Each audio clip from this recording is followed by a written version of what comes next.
Para poner un poco en situación, aunque vamos a hablar sobre todo de los PIAs, hay que contar que el sector asegurador vende mucho producto de los que llamamos de vida ahorro, ¿no? Que al final son un producto que tiene un componente financiero importante. Estaba repasando las últimas cifras de UNESPA, son más de 200.000 millones, ¿no? Que están en seguros de vida ahorro, más otros casi 70.000 millones que son en planes de pensiones que gestionan las aseguradoras, ¿no? Entonces, bueno, está claro que son un componente muy importante para gestionar pues, los ahorros de los españoles.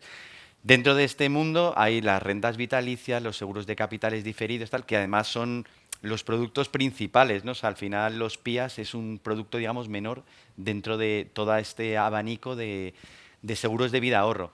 Pero bueno, al final vamos a hablar de esto porque hay un caso que pues, ha salido en los medios de comunicación, lo podemos llamar el caso OVB, que es la comercializadora, con una quiebra de una aseguradora en Luxemburgo. Bueno, luego entraremos en materia, pero eso es un poco la percha, ¿no? De por qué estamos hablando de los PIAs. Pero bueno, yo creo que podemos empezar contigo, Carlos, para que nos cuentes, a los que no estamos tan puestos en los detalles de cada uno de estos productos aseguradores, pues en qué son los PIAs, en qué consiste, en qué tipo de activos invierten. Pues muchísimas gracias a Sofín por la invitación. Y bueno, pues ya entrando directamente en materia, el Plan Individual de Ahorro Sistemático es un producto de ahorro que se crea en 2007, ya tiene 18 años de existencia. Lo digo porque en 18 años de existencia del producto no ha habido ningún problema en relación con el mismo. Yo creo que el caso al que te refieres, que tampoco conozco en detalle, no tiene tanto que ver con el producto, sino que con unas determinadas prácticas de comercialización. Entonces, por entrar en el producto, empieza a comercializarse a partir de enero de 2007 con una modificación, bueno, fue con la ley de IRPF, la 35-2006, que fue la que lo introdujo. Y bueno, pues por explicarlo, es un producto que puede ser garantizado o unit link, es decir, garantizado, un producto que tiene una garantía que sabes que no vas a poder perder dinero, o también tiene otra opción en la cual el tomador asume el riesgo de inversión, como cualquier otro producto unit link. Entonces el dinero se invierte en una serie de fondos de inversión o activos. Tienes una mayor expectativa de rentabilidad, pero también tienes un mayor riesgo, ¿vale? Admite esas dos posibilidades. El límite anual de aportación son 8.000 euros al año. Tiene un límite total de aportación en total de toda la vida del producto de 240.000 euros. Y la principal ventaja fiscal que tiene es, transcurridos 5 años desde que se inició el producto, ¿no? Tú transformas, no tiene por qué ser a los 5, pues a los 6, a los 7, cuando tú quieras, en una renta vitalicia, una renta que se va a cobrar mes a mes desde que empiezas a percibirla hasta que falleces. Toda la rentabilidad que se haya acumulado durante la fase de acumulación está totalmente exenta de pagar impuestos. Bueno, pues es un producto que ha tenido, como Perdona, dices, Carlos, ¿y suelen ser más garantizados o más unit link? O sea, ¿qué figura predomina más? predomina más la figura Unit Link, fundamentalmente porque venimos, ahora no, pero venimos de una época larga de tipos de interés bajos, en las cuales la posibilidad de ofrecer un PIAS garantizado era mucho más limitada por la situación de tipos de interés tan bajos, lo que ha hecho que se eligiera por muchos clientes una opción en la que pues asume el tomador el riesgo de inversión. Todo esto, por supuesto, es totalmente transparente en términos de comercialización. Hay que recordar que este producto, como cualquier otro producto de inversión basado en seguros, tiene que ofrecer un documento de datos fundamentales como información procontractual que viene de una normativa europea, que es un documento totalmente estandarizado donde figura un indicador de riesgo de 1 a 7, siendo 1 el riesgo más bajo y 7 el más alto, unos escenarios de rentabilidad moderado, optimista, digamos, pues pesimista, ¿no? Donde en el primer año, en un escenario intermedio y en el periodo recomendado de tenencia, tienes que ir mostrando cuál es la rentabilidad que se supone que va a obtener el producto y luego los costes. Con lo cual, O sea, las comisiones que te van a aplicar, ¿no? eso es. En el documento precontractual, que es el que tú tienes que analizar para decidir pues, si te interesa ese producto o te interesa otro. Con lo cual, toda la regulación, simplemente porque quiera saberlo, la regulación de este producto está la ley de IRPF, en el artículo 7, pero fundamentalmente la disposición adicional tercera de la ley de IRPF, y luego también en el reglamento IRPF. Es un producto que se puede traspasar, o sea, yo puedo tener un PIAS y puedo traspasarlo a otro PIAS de otra entidad, sin coste fiscal. Y bueno, pues como te digo, puede ser un producto garantizado con un riesgo bajo o puede ser un producto de riesgo tomador con un riesgo más alto, pero siempre transparentándose Vale. en ese documento. Y siempre es, o sea, el formato es un seguro, o sea, que tú tienes un seguro de vida contratado, un pequeño seguro de vida y aparte, digamos, la componente más financiera de inversión, ¿no? En la mayor parte de seguros de vida ahorro tienes que incluir un capital adicional por fallecimiento que suele ser pequeño para precisamente no penalizar la rentabilidad del producto. Con lo cual, generalmente de estos productos, pues, oye, pues si falleces, por ejemplo, ¿no?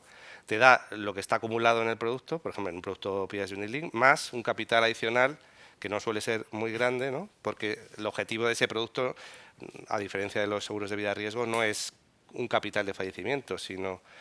pero como seguro de ahorro siempre tienes que incluir ese capital adicional por fallecimiento, pero ya te digo que suelen ser cuantías pequeñas para que la prima que corresponda a ese capital también sea pequeña. Ujú.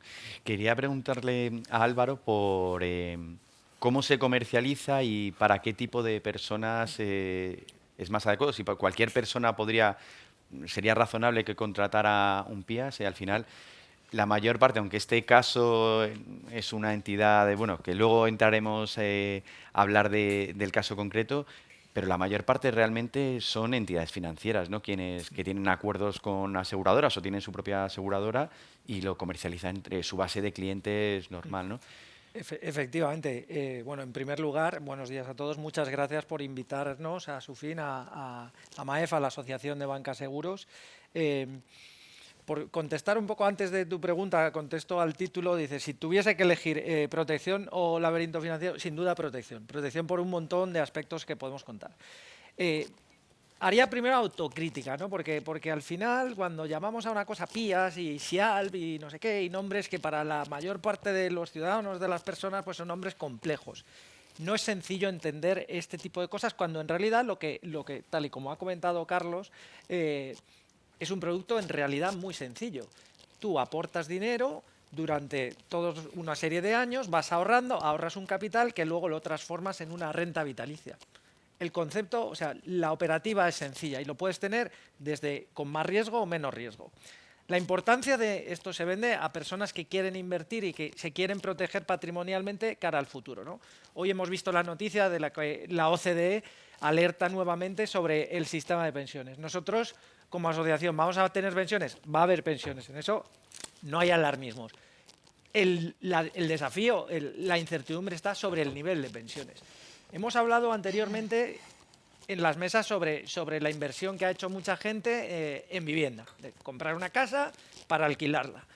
Más o menos la rentabilidad que te está dando este tipo de operación es un 4%. 4% es lo que le sacas a la renta con todas las dudas que tienes sobre si te va a pagar el inquilino, no te va a pagar el inquilino, etcétera. En este tipo de producto lo que haces es acabas sacando en esa renta vitalicia, manteniendo el capital, o sea, conservando el capital, un 2% anual fuera de riesgo. Y este producto, como decía Carlos, ha sido comercializado durante un montón de años por parte de aseguradoras españolas que no han tenido absolutamente ningún problema y que cobras esta renta mensualmente sin absolutamente ningún riesgo. Es por esto que ha tenido bastante éxito. Entonces, es un producto de previsión, o sea, que lo que tiene por objeto es complementar tu pensión que vas a tener en tu pilar 1, tu pensión de la Seguridad Social, y te permite que, si eres joven, puedas invertir con un cierto mayor riesgo, y si eres más mayor, donde yo ya me encuentro en esa zona, donde eres más averso al riesgo, pues puedes invertir con algo de menor riesgo. La importancia de invertir, esto cuesta, y yo ahora que tengo una versión fuerte al riesgo, es importante tenerlo en cuenta. En 2020 se paró el mundo. En 2020 se paró el mundo y se paró el mundo en todos los aspectos. Sin embargo, económicamente se salió relativamente rápido.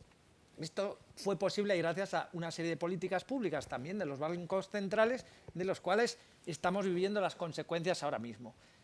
Quien tenía un dinero ahorrado en 2020 y lo tenía en el banco, ahora mismo en 2025, si tenías en 2020 un dinero pensando para comprarte un coche, para comprar huevos, para comprar carne, para comprarte una casa, has perdido aproximadamente un 50% de ese dinero. Si no has invertido y lo has dejado completamente parado en el largo plazo, y cuanto más joven eres, más pérdida tienes, lamentablemente, si no inviertes, pierdes el dinero, porque hay un fenómeno que se llama inflación y que lamentablemente durante estos últimos años ha sido muy importante. Entonces, es importante invertir. Para esto hay una serie de mecanismos, hay instrumentos, hay una serie de elementos que permiten a la gente rentabilizar su patrimonio, por lo menos no perder dinero con el transcurso del tiempo y con la inflación. Entonces, este producto que se vende tiene por objeto ir ahorrando un poquito todos los años, permite unos beneficios fiscales muy positivos para luego cobrar una renta en el futuro. Entonces, se vende a personas que quieran hacer este tipo de ahorro y se vende con diversas modalidades, como ha comentado Carlos, modalidades que permiten conservar el capital totalmente con garantía, o si eres más joven, pues entrar un poquito en renta variable, que es lo que ha pasado en estos, igual que los huevos valen el doble, las acciones valen el doble, las casas valen el doble, los coches valen el doble, a lo mejor no es el doble, es un 50% más, pero habrías tenido esta revalorización y tus ahorros se habrían revalorizado en esta proporción. O sea que al final realmente sí que cualquier persona le podría cuadrar, porque hay para diferentes niveles de riesgo. Exacto. Si quieres, por complementar lo que dice Álvaro, ¿no? Es decir, el PIAS es un producto que en principio durante lo que es la fase de ahorro o la fase de acumulación puede invertir cualquier tipo de persona, si bien es verdad que tiene que tener en cuenta siempre que para obtener el beneficio fiscal tiene que transformar en una renta vitalicia. Y lo que sí que es verdad es que cuando tú transformes en renta vitalicia, hombre, yo considero que deberías de tener una edad, ¿no? Sobre todo para que la fiscalidad sea la más adecuada, que estuviera de 60 años para arriba. O sea, para lo que es la transformación, para el momento en que tú conviertes en una renta vitalicia. Pero también puede haber gente que lo contrate con 40, decida ahorrar en ese producto y en un momento determinado rescatar. Si tú rescatas, lo que obtienes tributaria como renta del ahorro, como en cualquier otro producto de ahorro. Lo que sí que no tendrías es la exención porque no has transformado en una renta vitalicia. Y lo que también te dice la norma es que si tú, una vez que ya has iniciado el cobro de la renta, empiezas a cobrar mes a mes, tú has dejado exenta una rentabilidad, ¿no? Al haberlo convertido en renta, tú anticipas la renta, que también lo puedes hacer. O sea, lo que hay que tener en cuenta de es lo que que te queda de capital. tú tienes liquidez tanto en la fase de acumulación como en la de cobro de la renta. Ahora sí, cuando estás cobrando la renta, rescatas, en ese momento perderías el incentivo fiscal que tuviste y tendrías que devolverlo.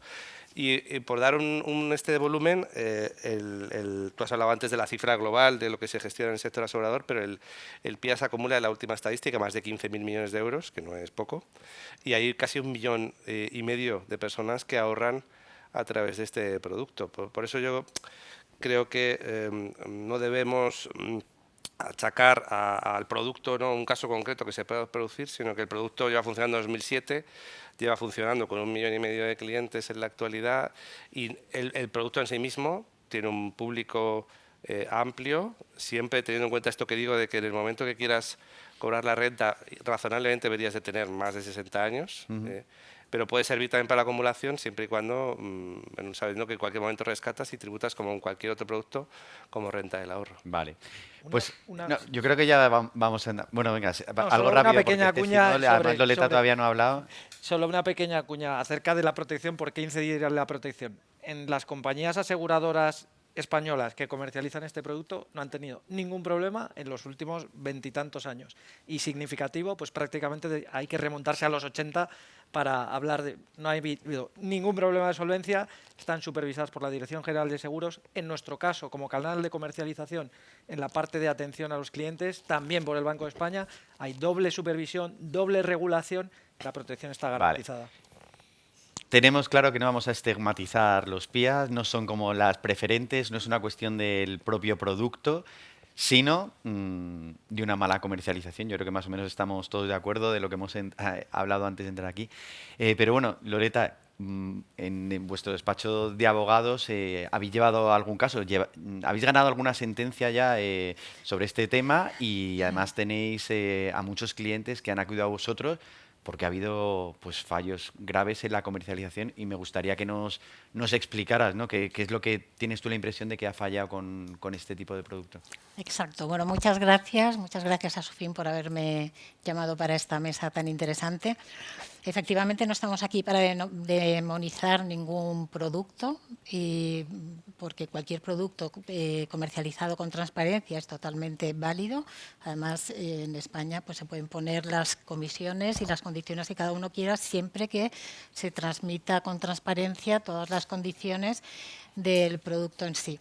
Por un lado, a mí sí me llama un poco la atención que al producto se le llame PIAS cuando estáis hablando todo el rato de inversión. Es cierto que si el PIAS no es un Unit Link, es un producto de ahorro, es un plan individual de ahorro sistemático y no tendría ningún problema. Pero cuando ese PIAS pasa a ser un Unit Link, es decir, un híbrido entre un seguro de vida y un producto de inversión, que ya dependen los resultados de la volatilidad de los mercados, yo no me parece razonable que el producto, en el nombre del producto esté la palabra ahorro, cuando en realidad estamos hablando de un producto de riesgo especulativo y sin nada garantizado, ¿no? Claro, Para mí, no siempre, ¿no? Porque algunos casos pueden ser muy conservadores, pero sí exacto. que el Unit Link ese puede ser un fondo de compañías tecnológicas y con mucha volatilidad. Exacto, O o sea, un sea, plan de ahorro tradicional, perfectamente.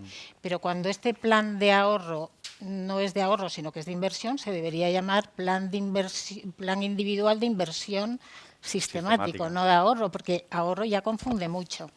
Entonces, efectivamente, aquí el problema está en la forma de comercializar el producto. Si al cliente le cuentan las condiciones, el coste real, la verdadera naturaleza jurídica del producto, en este caso concreto, pues yo creo que ninguno hubiera firmado, ¿no? Este producto. Y no, o sea, ahora ha salido esto a la luz un poco, o está saltado la alarma por la quiebra de Forward You, que es la aseguradora de Luxemburgo. Ha quebrado y hay unos 40.000 afectados en España. Pero no solamente es el que haya quebrado esta aseguradora, que eso es lo que ha causado la alarma y está la gente pensando, he perdido todo lo que llevo invertido en este producto. Es que nosotros ya tenemos una sentencia de 25 de septiembre de 2024 de la Audiencia Provincial de Madrid por la que se condena, bueno, es un caso, es una clienta, una socia de Asufin, y la Audiencia Provincial de Madrid condena a OVB, que es la intermediadora, la que había comercializado el producto, a devolver a nuestra cliente todas las aportaciones más intereses de los 3 PIAs que había contratado a través de ellos. Uno era de Forward You, que es la que después ha quebrado, y las otras 2 eran de otras aseguradoras que no voy a mencionar. El problema no estaba con las aseguradoras, el problema estaba con la mediadora que lo ha comercializado de forma incorrecta, sin dar la información adecuada. Entonces, nuestra cliente no demandó porque hubiera quebrado la compañía, sino que demandó en el momento en que se dio cuenta de que ella ya había hecho aportaciones por 8.000 euros, sin embargo, solo podía rescatar 3.000. Veía en las tablas que le venían en el contrato y veía que los 15 primeros años iba a tener pérdidas. Decía, a mí esto no me parece normal en un plan de ahorro. Y luego, además, se fijó en los asteriscos. Estas cantidades que me dicen que voy a obtener al fin del contrato se están basando en estimaciones de rentabilidad del 6,5%. Pero eso quiere decir que si no se dan esas rentabilidades, a lo mejor no tengo ningún beneficio, incluso puedo tener pérdidas. De tal manera que se dio cuenta que no tenía nada garantizado, ni el capital, ni absolutamente nada.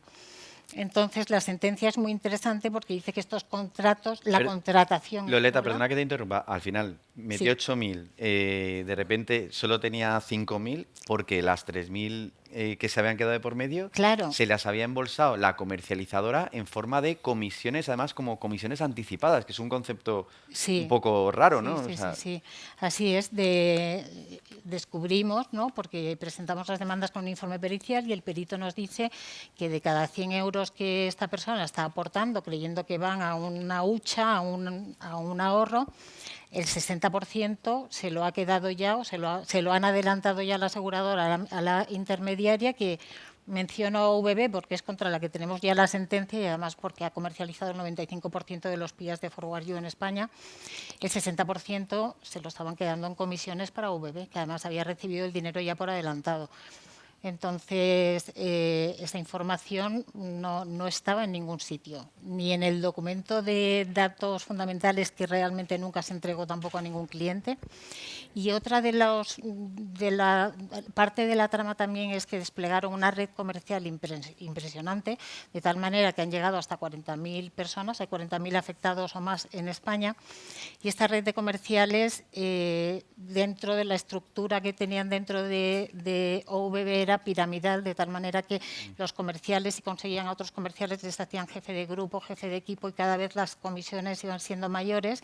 Y esto se traduce en que al final a ti te está vendiendo el producto una persona de tu entorno muy cercano. Es tu vecino, es tu amigo del colegio, es una persona, por tanto, con una relación de confianza, no pones en duda nada de lo que te está contando y directamente te crees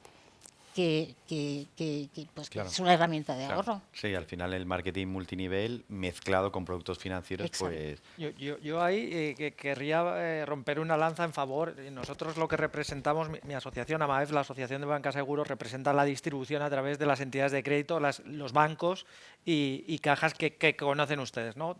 Representamos todo el sector.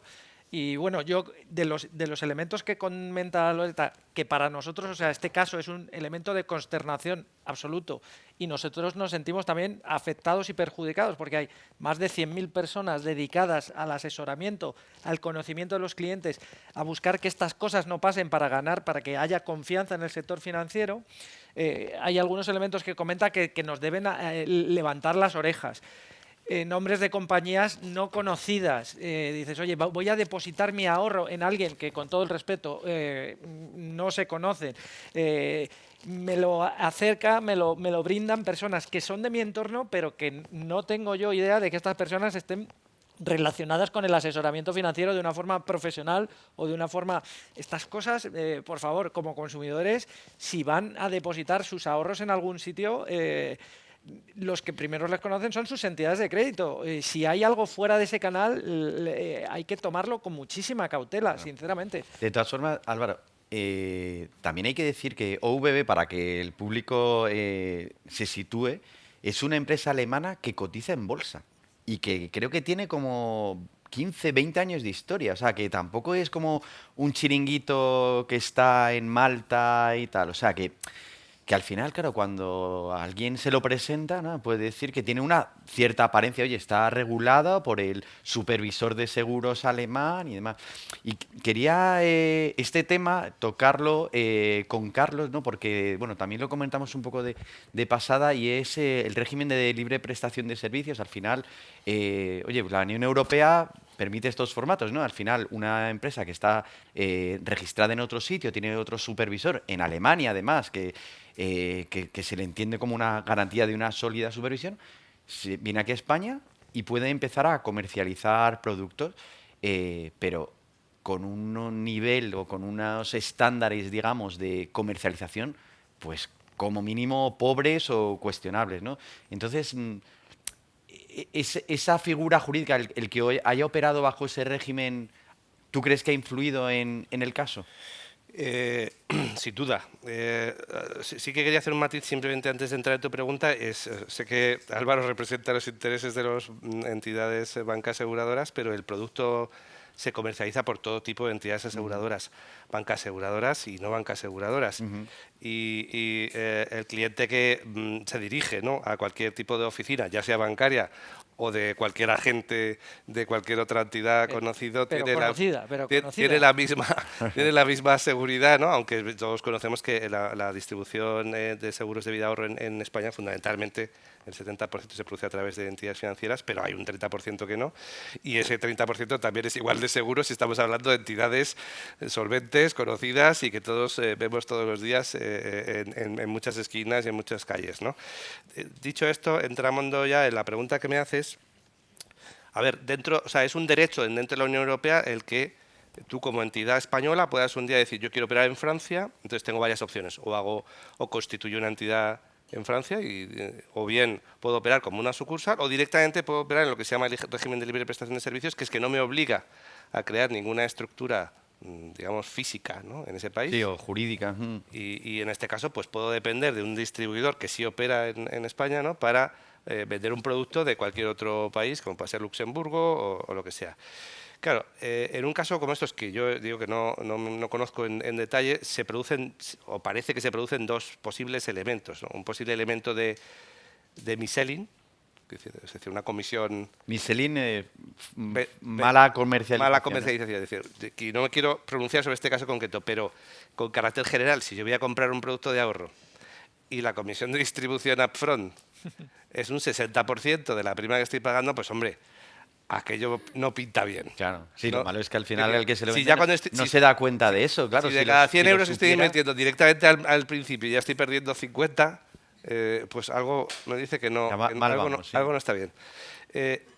Luego se da el elemento de la libre prestación de servicios, que es que la supervisión de libre prestación de servicios es complicada, porque la supervisión prudencial, la supervisión de solvencia, corresponde al país de origen, en este caso estaríamos hablando de Luxemburgo, y la supervisión de conducta, la supervisión de si hay una mala o buena distribución, corresponde a la supervisión nacional, en este caso a la Dirección General de Seguros. Pero OVB es alemana.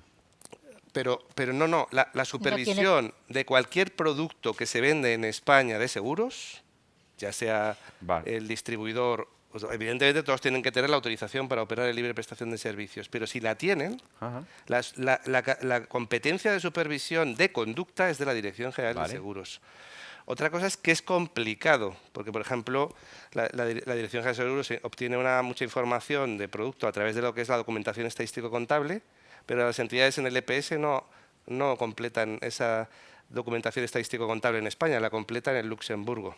Con lo cual ahí estás un poco ciego y a que desde luego se une a a esta situación se une otra realidad, que es que encima si esas personas pues han tenido esta situación y encima quiebra la entidad de origen, tienes que ir a reclamar en Luxemburgo para que te vuelva el dinero. Y evidentemente eso es un problema adicional y hay quien...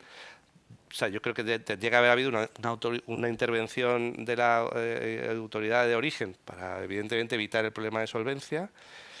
Y en este caso, si la DGS hubiera sido consciente, que a lo mejor no lo era, de que podía estar produciéndose una mala práctica, una intervención de supervisión de conducta por parte del supervisor nacional. Claro. Pero es verdad... Pero eso no se o sea, que OVB sigue operando y sigue distribuyendo producto y... ¿no? O sea, que eso quizás es lo más sorprendente, porque a lo mejor durante un tiempo no se sabe que se están dando esas prácticas, ¿no? Y estás como bajo el radar, es muy difícil saber cómo se está vendiendo, pero claro, cuando ya hay sentencias y cuando hay como tantos testimonios de que no es que sea un vendedor que puntualmente ha actuado de esa forma, sino que era como...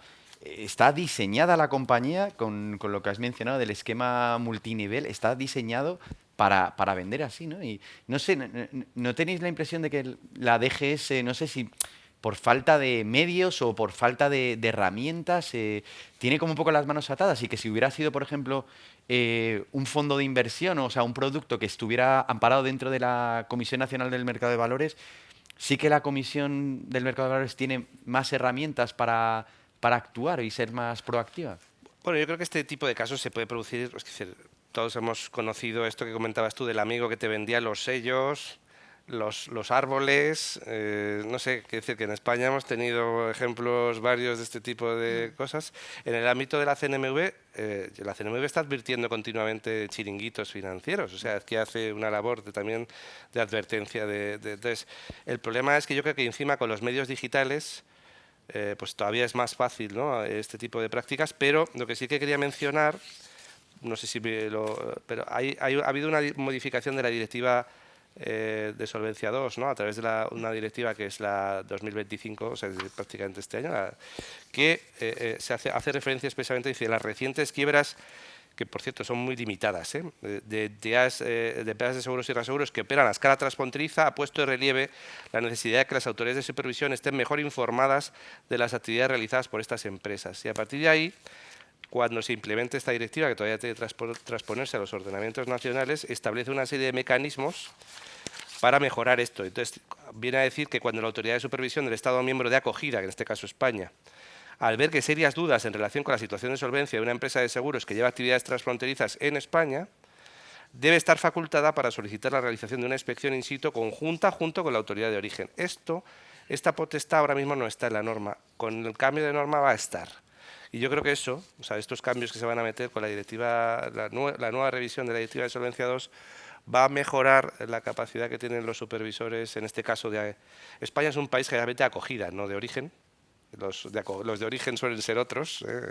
Luxemburgo, Hablamos claramente, de gestoras es de un, fondos y de aseguradoras y demás. entonces, pues va a mejorar la capacidad que pueden tener los supervisores nacionales de adoptar medidas frente a este tipo de prácticas, que no es la primera vez. Yo recuerdo otro caso que se llamaba Praleven, lo que pasa que en ese caso no afectó a personas físicas, sino que afectó a seguros colectivos que se comercializaban para ERES en una determinada zona geográfica de España, y era una entidad belga. Yo por complementar, perdona, Loreta, si quieres. No, iba a decir que efectivamente esa brecha normativa de la que hablamos, porque esa transposición todavía no se ha llevado a cabo y todavía pues es de lo que se ha valido también esta empresa intermediaria. Como decíamos, el producto que venden puede estar supervisado o por la normativa de seguros o por la ley del mercado de valores, y en este caso pues creo que se han valido de eso, porque realmente la forma es contrato de seguro, pero habría estado mucho más protegidos los consumidores si estuviera estado supervisado por la ley del mercado de valores. Yo, por complementar un poco lo que estáis comentando, o sea, veo muy positivos los progresos regulatorios, pero como consumidores, primero la autoprotección. Vuelvo al mensaje anterior. Está muy bien pensar que hay unos poderes públicos que nos protegen, pero nuestros ahorros es una cosa muy seria. Entonces, compañías con nombre raro, aunque coticen en una bolsa de otro país, que no vemos oficinas, depositarles nuestros ahorros, ojo, mucha cautela. Pueden pasar cosas. Claro, sí, sí. Y bueno, lo Que esto que hablabas de... significa poner una sombra sobre todo las empresas que operan en libre prestación de servicios. Por supuesto que no. Eh, Digo cautela. Hay empresas en libre prestación de servicios que vienen a operar en España y que son perfectamente solventes. Lo que sí que es verdad es que puede haber, o sea, es más fácil que se produzcan casos donde puede haber una empresa que haga o pueda tener alguna práctica que pueda ser más cuestionable, ¿no? Sí, lo del tipo de comercializador, ¿no? Lo que hablamos de a veces chavales muy jóvenes.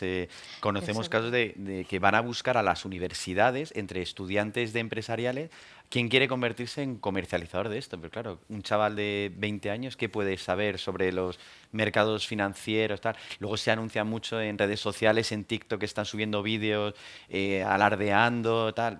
Chavales súper jóvenes que es que no tiene como ni pie ni Es cabeza. la manera de captar más comerciales. Ellos alardean de lo que han conseguido. Yo soy comercial de OVB y ya tengo este coche, ya tengo Claro. tal. Ya Pero pronto me voy a ir a vivir a Andorra. claro, pero Y de no esa manera, no ganan dinero de gestionar bien las inversiones, exacto, sino de captar incautos, digamos. Primero, exacto. captar incautos, y suena un poco malo de incautos, captar personas o engañar a personas que les acaban cediendo esas comisiones abusivas.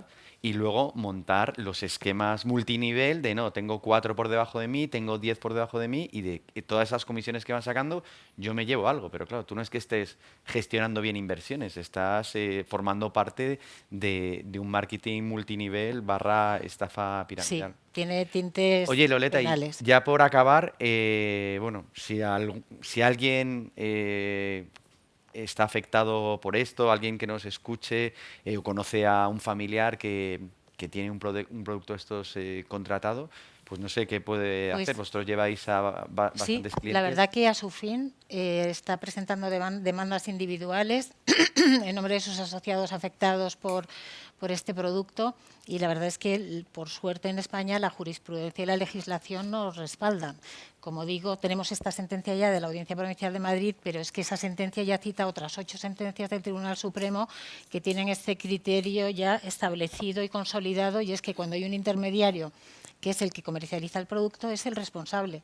Es el que ha estado cara a cara con el cliente, el que le ha recomendado el producto más adecuado para su perfil y el que le ha explicado el funcionamiento del mismo. Así que en España, por cierto, también tienen una opción de recuperar un porcentaje del valor de póliza en el concurso de acreedores que se está llevando a cabo en Luxemburgo. pero los plazos que manejan son larguísimos. Eso ya será a mediados de 2028 cuando se sabrá si les corresponde algún porcentaje Claro, de ese porque ahora valor de está con póliza. un administrador Mientras concursal que tiene tanto, que ver... en España ya llevamos todo el año presentando demandas contra OVB y la verdad todavía no hemos obtenido ninguna sentencia de esta nueva tanda de demandas, pero vemos que hay muchísima viabilidad porque nos respalda la Y en la jurisprudencia. sentencia de septiembre del año pasado, ¿se obligó a la entidad a devolver todo el dinero que había Sí, puesto? efectivamente, todo el dinero y con intereses. Sin embargo, la sentencia no es firme. Han recurrido ante el Tribunal Supremo, pero hemos pedido la ejecución provisional de tal manera que nuestra cliente ya ha cobrado absolutamente todo. Si la sentencia fuera revocada, que es muy improbable, tendría que devolverlo. Pero es muy importante saber que la sentencia se ha podido cumplir mientras esta compañía es solvente. No sabemos por cuánto tiempo, esperemos que siga siendo Claro, solvente, pero porque podría haber mucho de algún ese problema dinero recaudado se ha ido a pagar a toda esa red de comercializadores, ¿no? O sea, Exacto. desgraciadamente es así, ¿no? No es que se le haya quedado OVB directamente ese dinero. A mí me gustaría añadir que si eso hubiera pasado en España, primero, probablemente por la supervisión proactiva de la DGS, pero también está la figura del consorcio de compensación de seguros. O sea, y quiero recordar un caso ya hace mucho tiempo que fue Centro Asegurador, que eso sí que era una compañía española. Intervino el consorcio de manera temprana y la mayor parte de la gente que tenía ahorros en Centro Asegurador recuperó el 100% de sus ahorros, incluso por cuantías superiores a 100.000 euros, que es el límite del Fondo de Garantía de Depósitos. O sea, hay que poner en valor también la actividad liquidadora que hace el consorcio de compensación de seguros, que mejora los créditos en ese tipo de liquidaciones y que ha hecho que cuando ha habido los poquísimos casos que ha habido, la gente haya recuperado el dinero incluso por encima de 100.000 euros. La segunda cosa que decía Álvaro antes es, cuando alguien vaya, para evitar estos casos en el futuro, a contratar un producto de estos, lo primero es asesorarse, comparar, pero sobre todo si tiene delante el documento de datos fundamentales, que es un documento obligatorio que te tienen que dar por normativa europea, ahí tienes un indicador de riesgo que va del 1 al 7. Si es 1, pues si tu perfil de riesgo es tal, pues sabes que ese es un producto seguro. Si el indicador de riesgo es 7, significa que es un producto muy arriesgado, pues evidentemente. Segundo, tienes unos escenarios de rentabilidad. Si tú ves que te hace un escenario a 1 año, a 7 años y a 15 años, y en el año 7 el escenario que llamo central te dice que pierdes menos 15, pues malo. Es decir, un producto en el que tardo 8 años, 9 años, en un escenario central en recuperar el dinero, pues creo que evidentemente tiene un problema. Y luego, en ese mismo documento figuran también los costes. Si no soy capaz de hacerlo por mí mismo, entonces sí que debería buscar el asesoramiento de alguien con conocimientos financieros, ¿no? Que me diga, pues este producto no te conviene este otro Ya. producto, ¿no? Sí, lo malo que al final te fías del que te lo está Pero comercializando. Claro, que te crees que te está asesorando, pero te está vendiendo algo, claro. Pero eso que dice Carlos es fundamental. Consumidores, léanse el documento de información previa. Son 3 caras. Está redactado fácil. Si ven en el indicador el número del indicador de riesgo y no se identifican con mucho riesgo, poco riesgo, no compren ese producto. Es así de sencillo. Pero léanselo porque son 3 caras y está redactado de forma sencilla. Son los ahorros, cuesta mucho conseguirlos y merece la pena dedicarle un poco de tiempo. Y que les den unos días para reflexionar, que no firmen en el mismo Nada de momento. asalto El de mata, documento de nada. actos fundamentales te lo llevas a tu casa, lo estudias, Lo que se reflexionas, dice siempre, ¿no? lo metes en ChatGPT y ya decides. Lo que se dice siempre, ¿no? Que si para comprar un coche dedicamos días, meses en Te mirar, asesoras un comparar... montón, pues, hombre, miras en para... revistas especializadas y para una hipoteca o para Claro, invertir 100.000 no euros, te puedes igual, fiar te del que fías de alguien pasa que por ahí es, delante. es el Claro. hijo de amigo de mi hijo. Claro, muy bien. Bueno, pues nada, es muy interesante el tema, pero bueno, ya vamos bastante mal de tiempo, así que nada, damos por finalizada la mesa. Así que nada, muchas gracias. Gracias.